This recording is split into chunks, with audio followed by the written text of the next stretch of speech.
this particular one, the man is on point on a lot of topics, and I'm gonna just get into what he talks about when it comes to the transition metals and what we perceive to be these colossuses, such as the one pictured here in this image, and just the absolute insanity of these things that we see in reality, and most people will gaslight us with, saying that, oh man, it's just a statue, or it's just a rock formation, or whatever.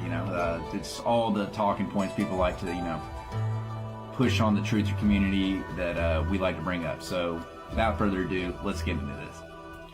So of course, if you haven't seen any of the videos on Mudfossil, several videos what transition metals are and how these specific metals in the periodic table of elements correlates in reality with these quote-unquote colossuses or statues that we see in Greece or throughout our realm.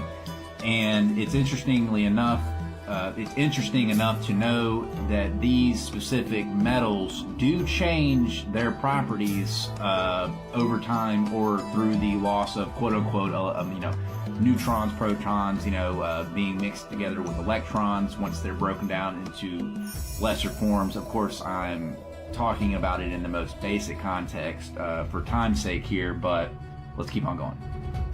So, just as he is shown on Mudfossil University, this is the Colosso della Pino, and just as we were talking about before with the previous slide with transition metals, you can see there from the top of the calf going down on this specific colossus, you can see that transitional state of the rock formation, and how over time the blood has started to coagulate or solidify, if you would, into stone using Gorgon technology, the schist, as we've talked about in previous videos. Not exactly sure, but it's equal to originally organic matter.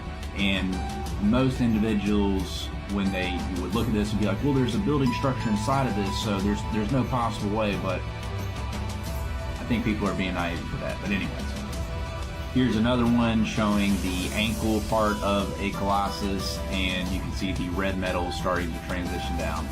I'm gonna have to get into part 2 with this. It's not enough. See me in the next one.